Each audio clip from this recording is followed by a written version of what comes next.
अल्हम्दुलिल्लाह असबत मुस्तफ़ा कॉन्फ्रेंस इलाके की तारीफ कॉन्फ्रेंस पूरे संभल ज़िला की एक अदबी और इल्मी और मयारी कॉन्फ्रेंस। स्टेज पर ऐसा लग रहा है कि सारा ज़िला मौजूद है। सुभान अल्लाह।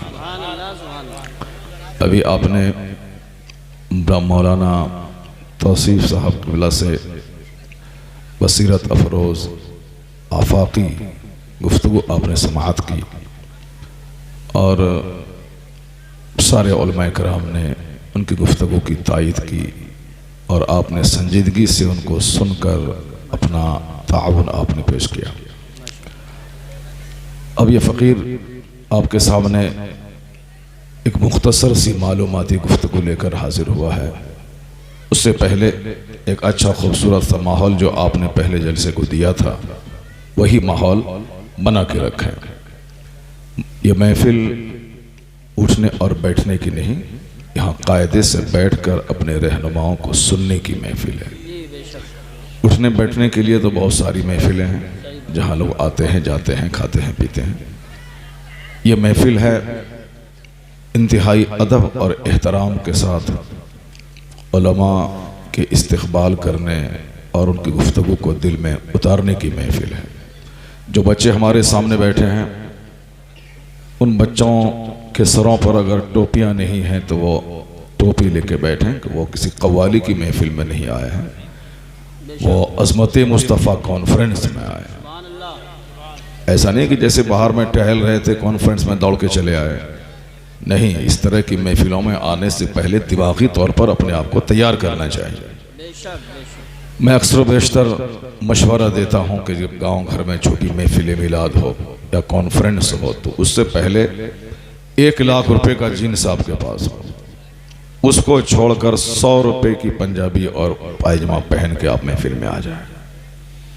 आपके पास 1 लाख रुपए का टी शर्ट हो, लेकिन उसे छोड़कर जुमा के दिन ईदैन में महफिलों में इस्लामी तकरीबात के मौके पर इस्लामी लिबास पहन के आए।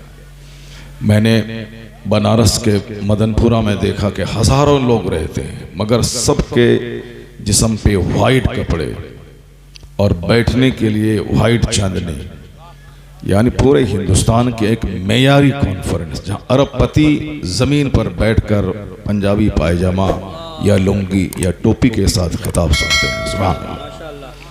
अगर मैं उस महफिल के सामने आपकी मिसाल पेश करूँ तो मैं क्या मिसाल पेश कर सकता हूँ? मेरे सामने वो बच्चे हैं जो बच्चे हाथ में मोबाइल लेकर सब आपस में बात करने में लगे हुए, वो मेरी बात क्या सुनेंगे? वो मोबाइल सब स्विच ऑफ कर लें। बाकी इधर एक पूरी टीम मौजूद है और इनका लिंक ले लें आप। ये मेरे तायीदी जुमले नहीं हैं, मैं इससे बिल्कुल बरी हूँ।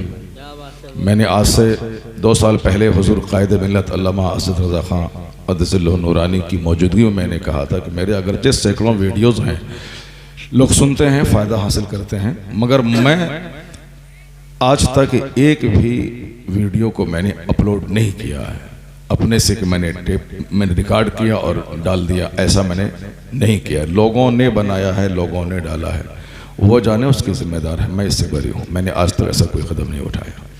यानी मैं सिर्फ ये कह रहा हूँ कि अगर करना ही है तो वहाँ तो वो लोग कर ही रहे हैं, आप लोग सब बंद कर लो, सुकून के साथ आप गुफ्तगू समाअत करें। अल्हम्दुलिल्लाह शांति बन गई है। मैंने कल की गुफ्तगू में कहा था कुरान करीम की सबसे पहले मैं 2-3 आयतों की तशरीह, तफसीर, उसकी तौज़ीह और उससे मिलने वाले जो नुक्ते हैं वो मैं बयान करूँगा। उसके बाद आज खुसूसी तौर पर सरकार की अज़मत के ताल्लुक़ से ये गुफ्तगू मैं करूँगा कि आज इस वैज्ञानिक और साइंटिफिक दौर में जहाँ बड़े बड़े स्कॉलर, बड़े बड़े दानिश्वर, बड़े बड़े साइंटिस्ट की नज़र जिस मसाइल के हल पे आज पहुँची है, कुर्बान जाएं आक़ाए दो जहां अलैहिस्सलाम की निगाह रहमत आज से 1500 साल पहले वहाँ पहुँची। तो आज यहाँ से आप उठेंगे तो बहुत सारी बातें आपके दिमाग में रहेंगी। ऐसे बहुत सारी बातें मौलाना तौसीफ साहब ने मेरी फिक्र की बातें उन्होंने आपसे कह दी।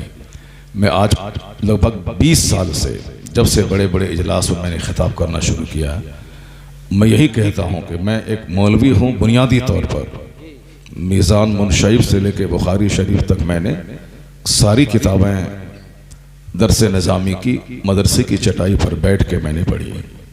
उसके बाद मैट्रिकुलेशन, इंटरमीडिएट, ग्रेजुएशन, अंग्रेज़ी लिटरेचर में ऑनर्स, अंग्रेज़ी लिटरेचर में पीजी, ये सब आला नंबरों के साथ, यानी जहाँ एक हजार बच्चे स्कूल के रहते थे जो माँ की गोद के बाद से ही कॉन्वेंट में पढ़े हैं, उन बच्चों की मौजूदगी में इम्तियाजी नंबर लाकर अल्हम्दुलिल्लाह इज्जत के साथ वहाँ की डिग्रियाँ मैंने हासिल की। माशाअल्लाह, सुभान अल्लाह, सुभान अल्लाह। तो जब मैं मदरसे में पढ़कर वहाँ की सारी तालीम हासिल कर सकता हूँ, कॉलेज की आखिरी तालीम है पोस्ट ग्रेजुएशन, जब वहाँ तक मैं पढ़ सकता हूँ, तो अगर हमारे बच्चे चाहें तो मदरसे में रह करके भी वो काम कर सकते हैं, और स्कूल के बच्चे चाहें तो स्कूल में पढ़ने के बाद भी सरकार की सुन्नतों पे अमल कर कर एक परफेक्ट मोमिन बन सकते हैं।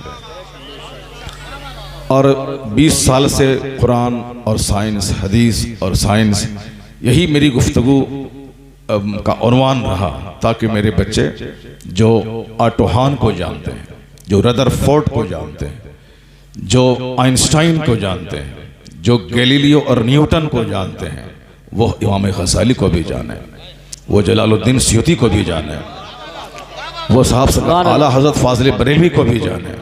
वो जाने कि जो इन लोगों ने आज दिया है उससे बड़ा काम तो हमारे बुजुर्गों ने बहुत पहले से किया है।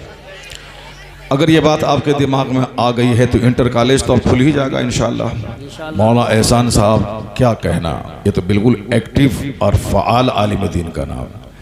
मैंने इनको कल भी देखा, जो खुद गुफ्तगू करते हैं मगर मुकम्मल 2-2.5 घंटे 3 घंटे तक उन्होंने कीमती वक्त जलसे को दिया। इस फ़कीर की गुफ्तगू सुनी, गुफ्तगू को सराहा, और फिर सबसे बढ़कर मौलाना नातिक साहब की हौसला अफजाई की कि भाई आप काम कर रहे हो, मैं तेरे साथ हूँ।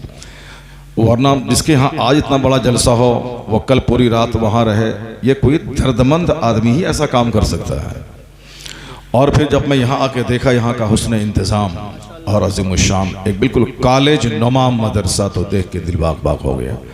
हम लोग किसी के पास एक बार जाते हैं कि मदरसा चलाते हैं, चंदा दीजिए, अगर वो सर खुजला के बोलता है कि ठीक है आ गए हैं तो 500 ले लीजिए, तो फिर हम लोग अंदर से थोड़ा ऐसा खुददार वाक़े होते हैं कि दोबारा उसके पास जाने की हिम्मत नहीं जुटाते हैं। लेकिन मदरसा चलाने के लिए एक बार गया, नहीं दिया, वापस भाग गया, तो ऐसा शख्स मदरसा नहीं चलाता है। ये और बात है कि हमारे पास मेरे मातहत 3 बड़े बड़े मदरसे हैं, मगर ये काम बहुत कम मैं करता हूँ, और उसकी सरपरस्ती, उसकी निगरानी, उसका फाउंडर हूँ, मैंने कायम किया, मैंने खुद अकेले तने तनहा, कोई कमेटी नहीं। मगर उसके बावजूद ये काम मेरे लिए भारी है। एक बार जाना तो आसान है, मगर बार बार जाना, रमज़ान में जाना, खाल लेने के लिए जाना, उश्र के लिए जाना, जलसे के लिए जाना, ये काम करने के लिए सीने पर पत्थर रखना पड़ता है, तब जाके बड़ा काम होता है।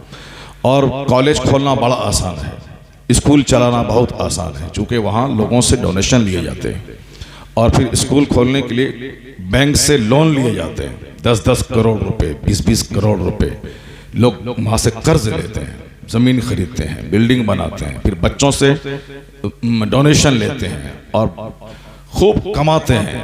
मगर मदरसा खोलना इतना बड़ा काम है कि अपनी इज्जत, अपनी खुददारी सबको ताक पे रख कर जिंदगी की आखिरी सांस तक लोगों के सामने दस्ते ताउन दराज करना पड़ता है, मांगना पड़ता है। एक बार मांगना बहुत आसान है, साल में 5 बार जाके मांगना बहुत मुश्किल काम है।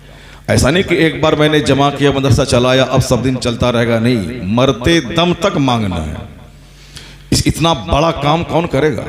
इतना बड़ा काम वही करेगा जिनका सीना बहुत बड़ा हो, जिनकी सोच बहुत बड़ी हो। जब पहले बादशाह चलाते थे मदरसा तो गवर्नमेंट की निगरानी में इदारे चलते थे, तनख्वाह गवर्नमेंट से मिलती थी। उसके बाद जब औकाफ का कारोबार शुरू हुआ तो लोगों ने एक 100 बीघा ज़मीन मदरसे में वक्फ किया, उसकी आमदनी से मदरसा चलता था। लेकिन जब वक्फ की जायदाद को वाकिफ के बेटों ने बेच के खाना शुरू कर दिया और गवर्नमेंट की सरपरस्ती ख़त्म हो गई तो मदरसे बंद होने लगे। मदरसे जब बंद होने लगे तो हमारे चंद उलमा ने हिम्मत की कि नहीं, बंद ना हो, मैं काम करूं। मगर जब लोगों ने रुस्वा करना शुरू किया तो उन्होंने भी छोड़ दिया। मैं अगर रमज़ान के बाद बुलेट खरीद लूं तो 99% मेरे भाई कहते हैं कि गुजरात का कोई सेठ इनको बुलेट दिया होगा। अगर मैं हज का फॉर्म भरूं तो लोग कहते हैं कोई बंबई का सेठ इनको हज करवा रहा है। मेरे ताल्लुक से इस कदर, उलमा के ताल्लुक से अवाम में इस कदर कन्फ्यूज़न है। अब मैं कुछ भी करूं तो ज़कात खैरात के माल से कर रहे हैं, कोई सेठ करवा रहा है। अब मैं मांगने जाऊं तो कल तक जो लपक के आके हाथ चूमता था खिताब सुनने के बाद, दरवाजे पे जहां खड़ा हुआ तो अब सारी इज्जत वहीं पे ख़त्म हो गई। मैं 1 घंटे तक खड़े होके उनके मार्बल, ग्रेनाइट, टाइल्स, बच्चे साहब, किचन रूम, अब उनके बाथरूम, उनके डाइनिंग हॉल, उनके वाल पुट्टी, उनके पेंट, इंटीरियर डेकोरेशन की तारीफ 1 घंटे तक करता हूँ। तब सेठ साहब के बदन में गर्मी पैदा होती है और कहते हैं 1100 रुपये की रसीद काट लीजिए। अब 1 घंटे तक तारीफ करूँ मैं, तब 1100 रुपये की। और एक बार तारीफ करने से जिंदगी भर काम चल जाए तो ठीक है, नहीं, बहुत मुश्किल काम। हमारे खुददार आलिमों ने कहा कि नहीं, हम इमामत कर लेंगे, इमामत भी नहीं मिलेगी तो बिजनेस कर लेंगे, ये काम नहीं करेंगे। अब आप बताएं कि गवर्नमेंट की निगरानी भी खत्म हो गई, औकाफ की जायदाद भी लुट गई, खुददार उलमा भी ये फील्ड छोड़ के चले गए मस्जिदों में या फिर वो अपने कारोबार में लग गए। तो बच्चों को कुरान कौन सिखाएगा, बच्चों को हदीस कौन पढ़ाएगा? इल्मे दीन के दरवाजे जब बंद होने लगे तो हमारे इन उलमा ने कहा कि ठीक है, मैं तुमको सलाम करूंगा, तुम मुझको मत करना। मैं 5 बार तेरे दरवाजे पे जाऊंगा, तुम मेरे पास मत आना। मैं अपनी सारी इज्जतों को ताक पे रख दूंगा, मैं अपनी खुददारी को मिटा दूंगा, मैं भीख मांगूंगा, ये मुझको गवारा है। मगर मदरसे का दरवाज़ा बंद हो जाए ये मुझको गवारा नहीं है। इन्होंने हाथ में रसीद ली और मांगना शुरू किया। आज लाखों मदरसे जो हिंदुस्तान में चल रहे हैं, इन्हीं उलमा के सब्र, इनके तहम्मुल का नतीजा है कि आज कॉलेज कम चल रहे हैं, मदारिस ज़्यादा चल रहे हैं। बेशक बेशक इनकी मेहनतों ने आज वो दिन दिखलाया है कि मदारिस इस्लामिया जिंदा है और हमारे बच्चे उलमा, हुफ़ाज़, कुर्रा बनकर दीन का काम कर रहे हैं। वरना आदमी अपनी खुददारी को देखेगा तो कभी भी मदरसा चला नहीं पाएगा। तो मैं कहता हूँ कॉलेज खोलना बहुत आसान काम है और मदरसा चलाना बहुत मुश्किल काम है। तो दूसरे नेता आसान काम करते हैं, मौलाना एहसान साहब मुश्किल और डिफिकल्ट काम कर रहे हैं। इनका इस्तेकबाल करना चाहिए, इनके आने के बाद लपक कर कुर्सी लेके जाना चाहिए, इनकी पेशानी को बोसा देना चाहिए, इनको बोझ नहीं, इनको अपना हमदर्द समझकर ताउन करना चाहिए। यह सोच करके कि जो काम लाखों लोग नहीं करते हैं वो काम आप कर रहे हैं। अल्लाह तबारक व तआला इनको हिम्मत, हौसला दे और एक लंबी उम्र अता फरमाए ताकि खूब इसी तरह मसलक और मजहब की खिदमत ये अंजाम देते रहें। मदरसा खोलना मुश्किल काम है, स्कूल कॉलेज खोलना आसान है, जबकि मदरसा तमाम इदारों में सबसे कीमती इदारा है। इसी इदारे ने दुनिया को बताया है कि इल्म ताकत का नाम है, इल्म रोशनी का नाम है, इल्म पावर का नाम है। Knowledge is power, knowledge is light, ये आज सब लोग बोलते हैं। मोदी जी भी कहते हैं कि हमारा बच्चा बच्चा पढ़ेगा, सबका साथ सबका विकास, खूब बोलते हैं। इतने इतने ज़बरदस्त स्पीकर हैं कि साहब क्या बात है। अगर कोई बात बनाना सीखे तो मोदी जी से सीख ले साहब। सबका साथ सबका विकास, सबका, जैसे कि पूरा हिंदुस्तान भाइयों बहनों सब गदगद हो जाए, भाइयों बहनों सारे, सबका साथ सबका विकास। और उन्होंने कहा कि पढ़ने का मकसद है कि आप आदमी बनिए, पकोड़ा बेचिए लेकिन पढ़ने लिखने के बाद, जूता चप्पल सीइए मगर पढ़ने लिखने के बाद। फिक्र बड़ी अच्छी है। उन्होंने कहा कि नॉलेज ताकतवर बना देगा, शिक्षा आपको शक्तिशाली बना देगा। चूँकि गांधी जी का नाम ये कम लेते हैं और गांधी जी को अपना मॉडल भी मानते हैं, उनके चेले चपेटे कम लेते हैं, मगर ये नाम लेते हैं क्योंकि गांधी जी भी गुजरात के हैं और ये भी गुजरात के हैं, इसलिए गांधी जी के को मॉडल के तौर पर मानते हैं कि उन्होंने शिक्षा पे, नए भारत के निर्माण पे जोर दिया है। और हकीकत में गांधी जी ने कहा शिक्षा हर घर में जाएगा, सारे लोग पढ़ेंगे। अंबेडकर जी ने हिंदुस्तान का संविधान लिखा और उन्होंने कहा कि सारे लोग शिक्षित बने, सब पढ़ें, सब पढ़ें। अमेरिका आज दुनिया का बाताज बादशाह है, टेक्नोलॉजी की दुनिया का। उनसे पूछें कि जिसका नाम 800 साल पहले दुनिया नहीं जानती थी, आज ये अमेरिका दुनिया का सबसे पावरफुल मुल्क कैसे बन गया? तो जवाब हर बच्चा देगा कि नॉलेज इज पावर, इल्म ताकत का नाम है जिसने इस मुल्क को ताकतवर बना दिया है। आज रूस यूक्रेन को खाना चाहता है, लेकिन वह यूक्रेन रूस को आंख दिखला रहा है। यूक्रेन के पास वो टेक्नोलॉजी है कि साहब पहले ही वो रूस ही में शामिल था, लेकिन रूस को आंख दिखलाता है यूक्रेन के वैज्ञानिक, यूक्रेन के साइंटिस्ट, यूक्रेन में हथियार का भंडार। आप ये समझ लें कि एक कतरा पानी समंदर को आंख दिखला रहा है। उनसे पूछा जाए कि इतने कमजोर थे तुम, कैसे आंख दिखला रहे हो? तो बोलेगा नॉलेज इज पावर, इल्म ताकत का नाम है, इल्म रोशनी का नाम है। वो जापान जिस पे आज से 70 साल पहले अमेरिका ने 2 बम गिराया, एटम बम और हाइड्रोजन बम, हिरोशिमा पे, नागासाकी पे। जापान के 2 बड़े शहर हैं। जिस तरह मैं हिंदुस्तान के 2 बड़े शहरों का नाम लूं, एक बंबई, एक दिल्ली, उसी तरह हिरोशिमा और नागासाकी 2 बड़े शहर हैं जापान के। उन दोनों सिटी पे अमेरिका ने बम गिराया। वो अमेरिका जिसने जापान को नेस्तो नाबूद करने के लिए एटम बम गिराया, बहुत सारे लोग मर गए।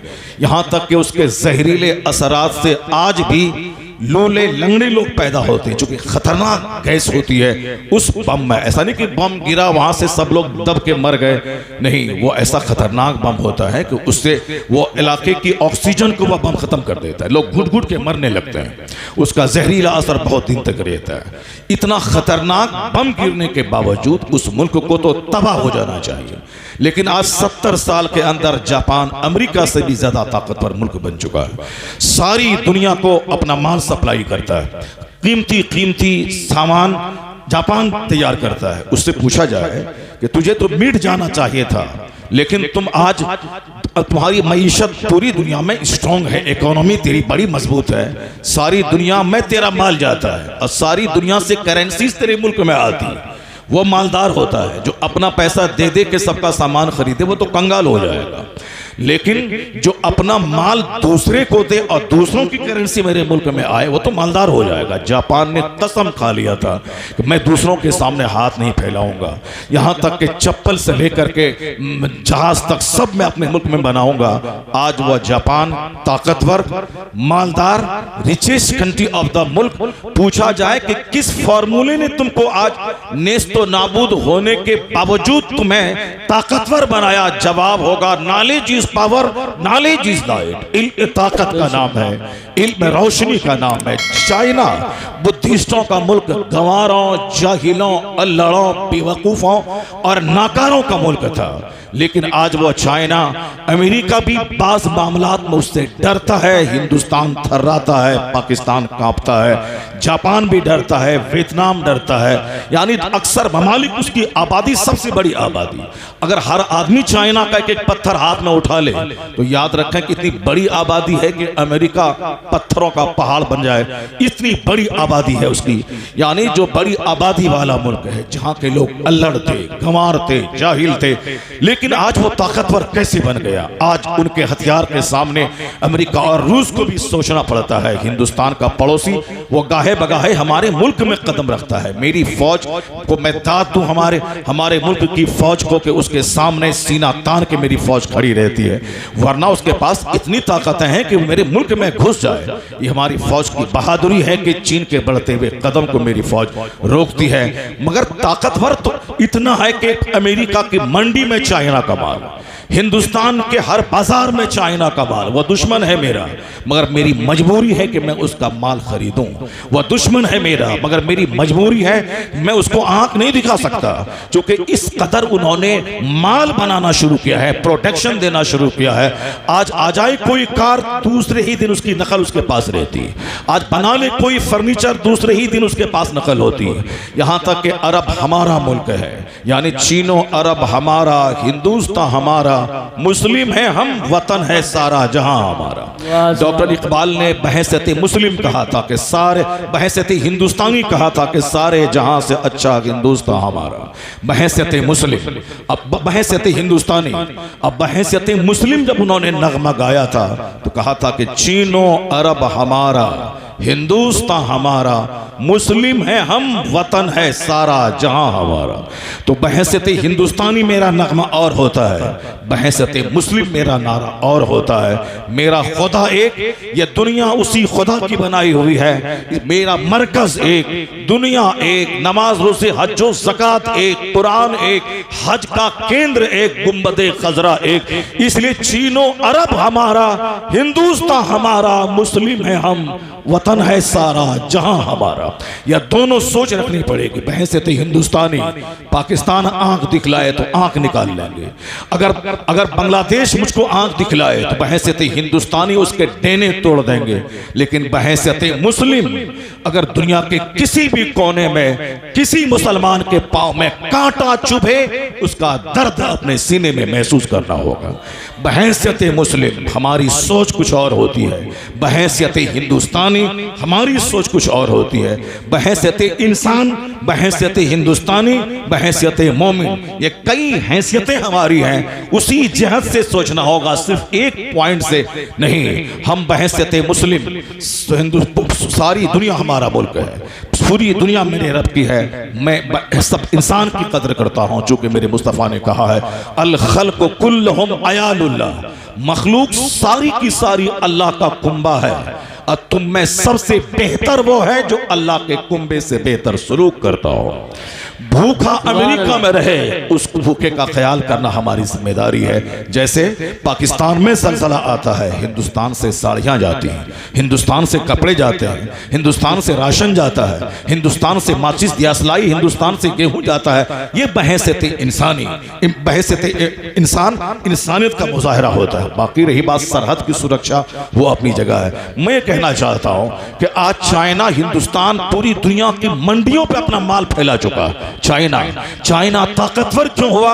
उनका जवाब है knowledge is power, knowledge is light. इल्म ताकत का नाम है, इल्म रोशनी का नाम है। ए लड़का, ए लड़का, जरा देखें उसको, कितनी बदतमीजी है। इतने उलमा बैठे हैं, वो मोबाइल चलाते हुए बाहर जा रहा है। बेहयाई और बेशर्मी की हद हो गई यार।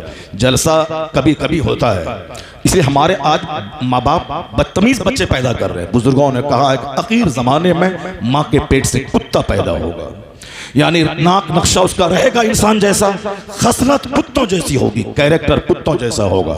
यानी एहतराम मस्जिद का तो मस्जिद के दरवाजे पे नाचेगा वो बच्चा, एहतराम मदरसे का तो मदरसे के दरवाजे पे डांस करेगा वो, एहतराम जलसे का वो सिनेमा हॉल में 3 घंटे गुजारेगा, मगर जलसे में उसको 3 घंटे गुजारना उसके लिए बोझ हो जाएगा। जब से मस्जिदें वीरान हुई, मदरसा वीरान हुआ, जलसे वीरान हुए, अल्लाह ने मेरी जिंदगी को वीरान कर दिया। मेरी जिंदगी से सुकून खत्म हो गया, मेरी जिंदगी से चैन खत्म हो गया। अपने बच्चों को जमीन मकान बाद में देना, पहले उसे डिसिप्लिन सिखाओ कि जलसों में कैसे बैठा जाता है, आलिमों के सामने कैसे रहा जाता है। इन काफिरों से सबक सीखो। हिंदुस्तान का प्रधानमंत्री होने के बावजूद एक छोटे से मंदिर का शंकराचार्य, उसका वो चरण छू लेता है, उसका हाथ अपने सर पे रख के आशीर्वाद लेता है। अपने सीएम से जाके पूछो, वह खुद एक मंदिर का महंत है, उसके बावजूद शंकराचार्य का पांव छू लेता है, उनकी चप्पलें सीधी कर देता है। यानी चाहे किसी भी कुर्सी पर बैठे, मगर धार्मिक गुरु का एहतराम उनसे कोई सीखे। ये अदब मैंने दुनिया को सिखाया था। बाप का एहतराम, ज़ईफों का एहतराम, आलिमों का एहतराम, मजलिसों का एहतराम, मस्जिद का एहतराम, मदरसे का एहतराम, हमने डिसिप्लिन सबको सिखाया। तो दूसरे हमसे डिसिप्लिन लेके इंसान बन गए और हम उनकी बदतमीजी लेके हैवान और जानवर हो गए। एक लम्हे फिक्रिया है ये। बुजुर्गों ने कहा आखिर जमाने में माँ के पेट से कुत्ता पैदा होगा, वह जबान से दूसरों को कष्ट देगा, वो अपने पलान से दूसरों को तकलीफ पहुंचाएगा। वो रहेगा इंसान, मगर उसके दिल में एक ही तड़प रहेगी कि मैं कैसे उसको नोच लूं, मैं कैसे उसको खा लूं, मैं कैसे उसको तबाह कर दूं। यानी इंसान की सूरत में दरिंदा और भेड़िया होगा। आदमी वही है जिसकी निगाहें शर्म से झुकी हों, जिसके सीने में दूसरों की हमदर्दी हो, जिसका हाथ उठे तो दूसरों को फायदा पहुंचाए, जिसकी जबान खुले तो दूसरों को फायदा पहुंचाए।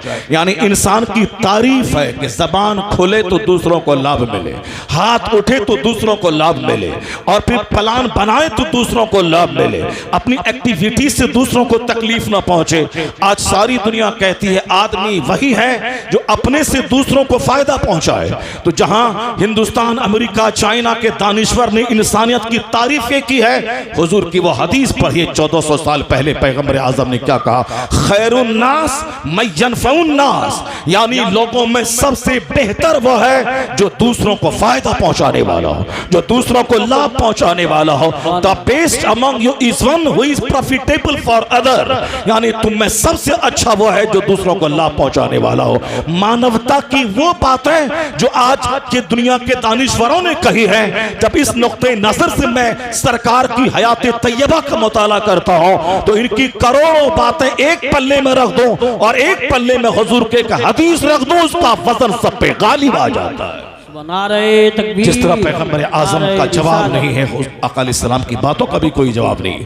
मैं दो चार बातें आप तक पहुंचाऊंगा, गौर से सुनिएगा। बहुत दुख होता है जब 10-10 लाख रुपए कव्वाल को दे के लोग बुलाते हैं और उसका मुकाबला करवाते हैं, और बहुत दुख होता है जब जलसे के नाम पे मामूली सी रकम खर्च होती है तो हमारे भाइयों के पेट में दर्द होता है और वह जलसे की मुखालफत करते हुए फतवाबाजी का सहारा लेते हैं, जबकि उसको मालूम होना चाहिए मस्जिद की इमामत की तनख्वाह तय होती है, दरसे बुखारी की तनख्वाह तय होती है, मौज़िन की तनख्वाह तय होती है, हुफ़ाज़ तरावी का नजराना तय करते हैं। तो फिर जब वहाँ कुछ नहीं बोलते हैं, बुखारी पढ़ा के बदला लेना, कुरान पढ़ा के बदला लेना, ये कहाँ दुरुस्त है। मगर ज़रूरतन ताकि तालीम का दरवाज़ा बंद न हो, तो वहाँ जिस तरह जवाज़ का फतवा आपने दिया है, फिर आपने यहाँ पेट में क्यों दर्द होने लगा आपका। यही एक प्लेटफॉर्म तो है जहाँ मैं पब्लिक से गुफ्तगू करता हूँ, जहां मैं 10 साल के मुताले को 10 मिनट में पहुंचाता हूं। मदरसे में बच्चे गरीबों के पढ़ते हैं, अब खानकाहों में तावीज़ घंटे वाले जाते हैं, जुमा के दिन नमाज के टाइम में हमारी पब्लिक आती है।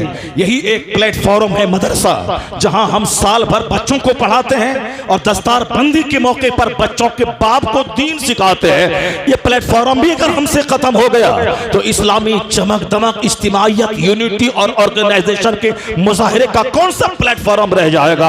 हुजूर ने कहा था, ए अली जहां जा रहे हो वहां दीन पेश करना। अगर तुम्हारी वजह से एक बंदा राहे रास्ते पे आ गया तो अरब के सुर्ख ऊंट से यह काम तेरे लिए बेहतर है। अगर हमने 5 लाख रुपए खर्च करने से 5 आदमी अंदर से हिल गया, वह जिंदगी में यू टर्न ले लिया, उनकी सोच पॉजिटिव हो गई, 50 करोड़ का बंगला बनाना एक तरफ, 5 आदमी को गुलाम में मुस्तफा बना देना एक तरफ। नारे तकबीर, नारे रिसालत, नारे गौसियत, मशरके आला हजरत हजरत अल्लामा डॉक्टर शहरयार रज़ा साहिब। आदमी पहले सुनता है, सबसे नसीहत पाने के लिए सबसे पहले सुनना है, फिर बाद में अमल करना है। आदमी सुनेगा ही नहीं तो क्या अमल करेगा वो। ये मोमिन को वास फायदा देता है, मोमिन को नसीहत फायदा पहुंचाती है और काफिरों को जिद चढ़ जाती है। कुरान शरीफ में आया है कि वज़क्किर फ़इन्न ज़िक्रा तनफ़उल मोमिनीन, आप समझाइए, समझाना मुसलमानों को फायदा देता है। माँ की गोद से लेकर कब्र की गोद तक समझाना, 50 किताब पढ़ने के बाद भी समझाना, 1-1 हज़ार की किताबों के मुताले के बाद भी दूसरों के वाज का मोहताज रहना, चूंकि इंसान का नेचर ही ऐसा है कि मरते दम तक इसको वाज फायदा देता है।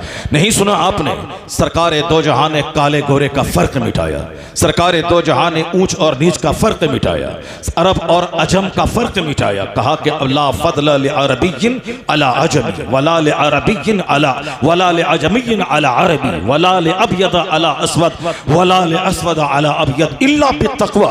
हुजूर ने कहा कि अब इस्लाम आ गया है। दौरे जाहिलियत की वह बातें कि खानदान की वजह से आदमी मुअज़्ज़ज़ माना जाता था, दौरे जाहिलियत की वह बातें कि दौलत की वजह से सम्मान मिलता था। हुजूर ने कहा इस्लाम आ गया है, अब किसी अरबी को अजमी पर कोई फौकियत नहीं, अब किसी गोरे को काले पर, काले को गोरे पर कोई सुपीरियरिटी नहीं, अब इस्लाम आ गया है।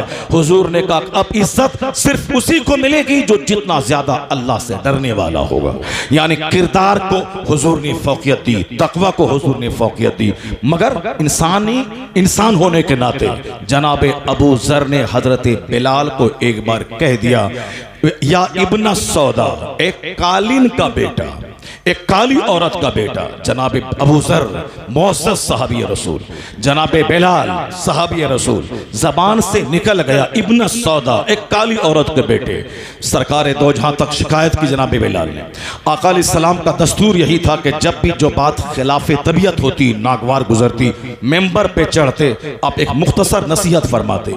हुजूर का लंबा खिताब कभी होता, फजर की नमाज के बाद से लेके आफ्ताब के गुरूब होने तक दुनिया का सबसे लंबा खतीब, दुनिया का सबसे बड़ा खतीब, लंबी खिताबत करने वाला वो पैगंबर आजम की ज़ात गिरामी है। फजर की नमाज के बाद मेंबर पे चढ़े, खिताब किया हत्ता हजरती ज़ोहर, यहाँ तक कि ज़ोहर का वक्त आ गया। आपने फिर नमाज पढ़ाई, फिर नमाज के बाद मेंबर पर चढ़े, फिर खिताब किया यहाँ तक कि असर की नमाज का वक्त आ गया। आपने फिर नमाज पढ़ाई, फिर मेंबर पर चढ़े, फिर खिताब किया हत्ता गरबती शम्स, यहाँ तक कि सूरज डूब गया। जो उनके जो सामईन थे वो क्या कहते हैं कि हुजूर ने फजर से लेके मगरिब तक के लंबे खिताब में क्या कहा, फ़अख़बरना बिमा काना वमा हुवा बिकाइन इला यौमिल क़ियामा। हुजूर ने खबर दे दी जो हो चुका, जो होने वाला है, सारी बातें मुस्तफ़ा ने बता दी उस लंबे खिताब में। और साहबी कहते हैं फ़अअलमुना अहफ़ज़ुना, हम में का सबसे बड़ा आलिम वही है जो हुजूर की उन बातों का ज्यादा याद रखने वाला है। वह सबसे बड़ा आलिम है जिसने सरकार लंबा खिताब, और कभी मुख्तसर खिताब ये होता हुजूर का, एक जुमला कहते और मेंबर से नीचे उतर आते।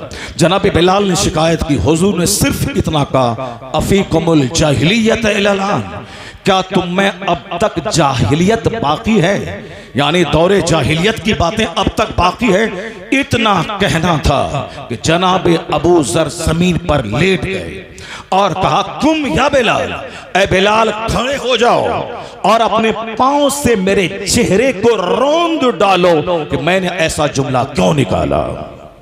अल्लाह सबत, क्या कहा, बिलाल खड़े हो जाओ और तुम अपने पांव से मेरे चेहरे को रौंद डालो, क्यों इस तरह का जुमला मैंने निकाला। यह है एहसास, यह है फीलिंग, यह है गैरत। हुजूर ने गैरत को झंझोड़ा, आंखें नम हो गई, जमीन पे बिछ गए।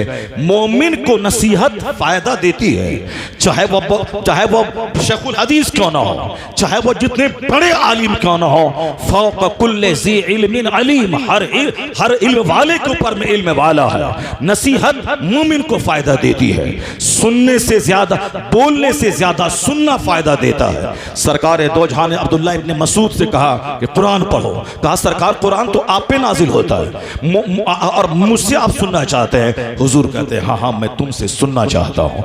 अब्दुल्लाह इब्न मसूद कुरान पढ़ने लगे, आका अलैहिस्सलाम सुनने लगे। कौन सुन रहे हैं? जिन पर कुरान नाजिल हुआ है। और कुरान कौन पढ़ रहे हैं? जिसने हुजूर से सुना है वह कुरान पढ़ रहे हैं, सरकार सुन रहे हैं। कुछ देर के बाद जब तिलावत उनकी आगे बढ़ी तो सरकार ने उनकी तरफ इशारा करते हुए कहा, चुप हो जाओ। वजीना बिका अला हाउलाए शहीदा। जब इस आयत पर अब्दुल्लाह इब्न मसूद पहुंचे तो कहा हुजूर ने कि रुक जाओ। जब वह रुके और आंख खुली तो देखा कि हुजूर की आंखों से आंसू के कतरे रवां हैं। सरकार तो जहां कुरान सुना अपने सहाबी से, इसका मतलब यह निकला कि कोई बड़ा से बड़ा आदमी क्यों ना हो, वो वास का मोहताज होता है, वो वास सुनना चाहिए उसको। सरकार तो जहां ने अपने गुलामों को एक तालीम दी, कुरान पढ़ना भी इबादत है और कुरान सुनना भी इबादत है। और कुरान सुनने से दिल नर्म होता है, कुरान सुनने से आंखें भीग जाती हैं, कुरान सुनने से सीने का घमंड टूटता है। आज घमंड ने मुझको तबाह कर दिया, आज गुरूर ने मुझको तबाह कर दिया। आज घमंड ही है जो मेरे जलसों को उजाड़ दिया, आज गुरूर ही है जो उलमा को तन्हा छोड़ दिया गया, आज गुरूर ही है जो मस्जिदों के इमाम को 5000 कमाने वाला बेकस और बेचारा समझ लिया गया। आज घमंड ही है जो किसी के दरवाजे पे कोई नहीं जाता। किसी को बिरादरी का घमंड है, किसी को शेख होने का घमंड है, किसी को पैठान होने का घमंड है, किसी को मालदार होने का घमंड है, किसी को गुजराती होने का घमंड है, किसी को बंगाली होने का गुरूर है। यानी जबान के नाम पे घमंड, दौलत के नाम पे घमंड, मुल्क के नाम पे घमंड, स्टेट के नाम पे घमंड, इलाके के नाम पे घमंड, नदी के इस पार नदी के उस पार के नाम पे घमंड। यानी घमंड ने आज दूरियां बढ़ा दी, गुरूर ने समाज से मोहब्बत को छीन लिया और इसको तोड़ने का कोई तरीका नहीं है। एक ही तरीका है सरकार की इस हदीस पर अमल कि ला फदला ले अरबिय्यिन अला अजमी, किसी अरबी को अजमी पर, कहां अरब कहां अजम। क्या हैसियत है गुजरात की, क्या हैसियत है महाराष्ट्र की, क्या वैल्यू है किसी दिल्ली और किसी राजस्थान की? कोई हैसियत नहीं है, हैसियत किसी की नहीं। कहां अरब कहां अजम। हुजूर ने कहा किसी अरबी को अजमी पर कोई फौकियत नहीं।